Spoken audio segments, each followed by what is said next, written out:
I was thinking of titling this video, Anthony Joshua Needs Rehab. I might still do that, but how do you rehab from this? You know?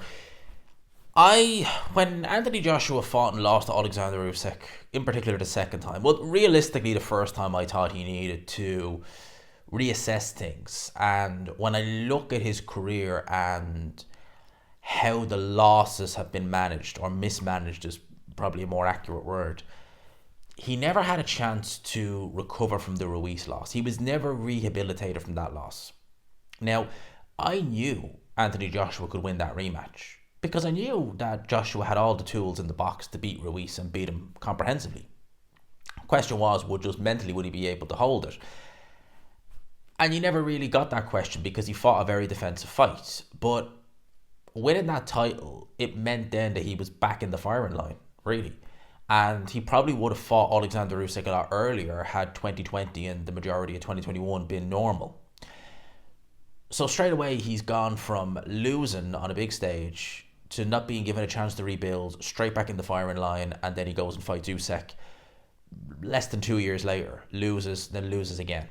And it was only then they decided to bring him back slowly for all of a year and a bit. But, that's reasonable. I get that's fine. That's A-okay. A year and a bit is enough. But he was never able to recover from that first Ruiz loss. Now, Joshua, I think, would have been about 29 years old, thereabouts, give or take. He's October, so he would have been about 30 in the rematch. I think he would have been about 30 years old, thereabouts.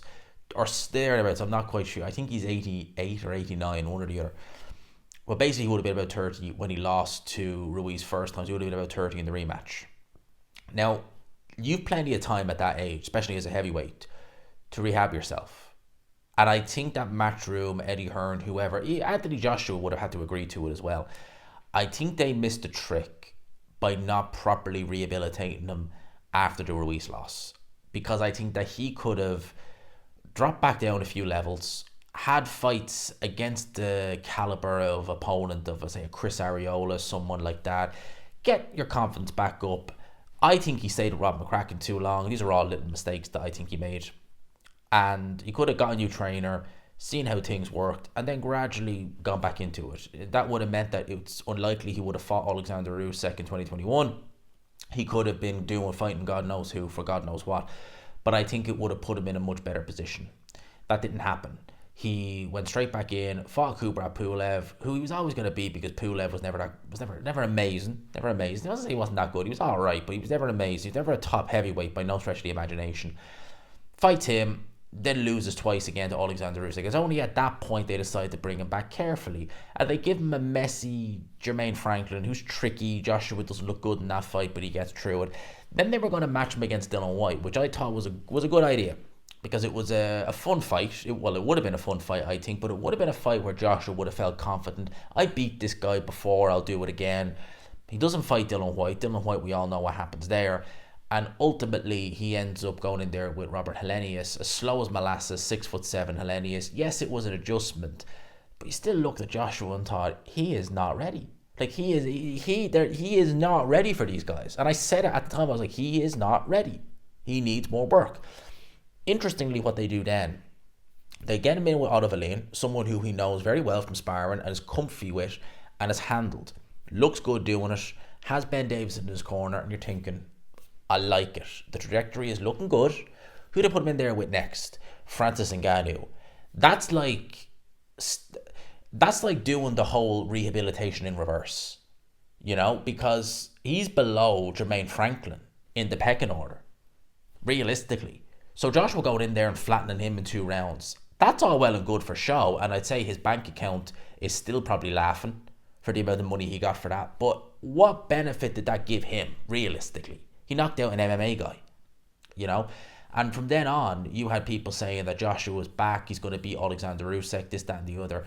And Joshua is someone who is very much an overthinker. I think that the praise that people like Eddie Hearn would give him, saying, he beats Alexander Usyk, Ben Davison saying, you beat Alexander Usyk, all the while in Joshua's head, he probably knows deep down that, look, there's still some demons in there. So you're telling me this, and the people are expecting this, but I think if Joshua, if you really unpacked it, he would rather probably take another gradual step up. But they put him in with Daniel Dubois, IBF title. He wanted to become a 3-time heavyweight champion. And he did a great job masking the nerves. You know, the facade he put on in fight week was a guy of confidence. I bought it. I was looking at him like, oh yeah, in my head I'm like, he's been there, seen it, done it. It's not new to him, this. So why should he feel anxious and nervous? He's done this before when he hasn't really been ready, and he has genuinely looked nervous, and he's come through it. So surely he should be okay this time around. Come fight night, it was just like, oh wow, you know, it was like, crap, he's done. Like, that is a shell of the man of even a couple of years ago. I don't know how you come back from that. I don't know how much rehab you can do.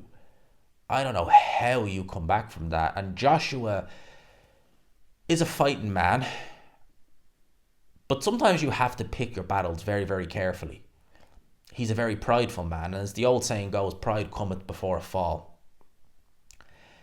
Eddie Hearn has been talking about the rematch for Anthony Joshua. If he takes that, I don't see it ending well. And I think that that is something that Anthony Joshua, his team, Eddie Hearn and Matchroom, they will be advising it. But I wonder, will his family advise him against it? Because it probably logically is the only real fight to make if he wants to. See, here's the thing. If he is to carry on, I would say it's probably the only fight to make. Logically, it's probably the only fight to make, realistically. But is it worth it? Does he need to carry on? Joshua has generational wealth. He doesn't need to fight. He took a tremendous amount of punishment in there. Good Lord, a tremendous amount of punishment. This is the first time he's really been proper counted out, KO'd. And with a big knockout like that, that's gonna... His chin has never been amazing. And you'll often find with fighters, when they've been knocked out, especially a bad knockout like that, your punch resistance tends to regress a little bit after that. Now, Joshua is someone where if you took more off his chin, a bit like Dillian Whyte, what else are you going to be left with? With Dubois just stuck it on Anthony Joshua like he always tends to do, and Joshua just fell apart very quickly, and technically he was very flawed in that fight. I can't see him righting those wrongs in a rematch. I just can't see it. But logically, if he was to carry on his career, you would say, yeah, probably is logically the only fight to make. If Joshua wants to hang up the gloves, credit to him. He's had an amazing career. I'll do a little kind of audit, we'll call it that, of his career in the next few days. But he doesn't need to carry on. And if I was advising that, if he came to me and he said, gee, what would your advice be? It would be, hang them up, but if you don't want to go out like that, O2 Arena, you and Dillian Whyte. Someone like that.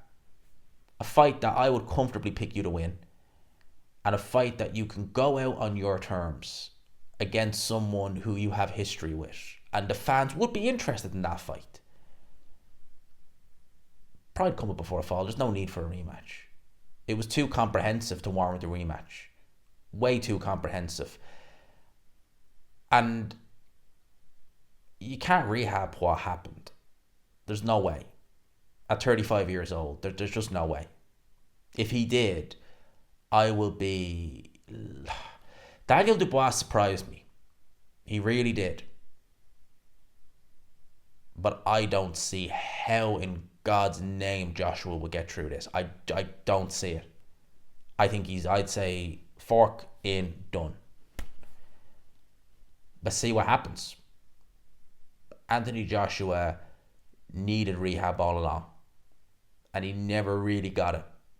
And I think now you're seeing the result of that. And saying that, he's had a great career. But what's it worth? What's it worth if you go in there and you get leveled again? You know? Let's wait and see what he does. I'll leave it there. Just wanted to do this video really quick, give my 2 cents on it. Let me know your thoughts in the comments section below. Hope you enjoyed it, people. Smash the like button if you could, and subscribe, of course, you haven't already. Peace.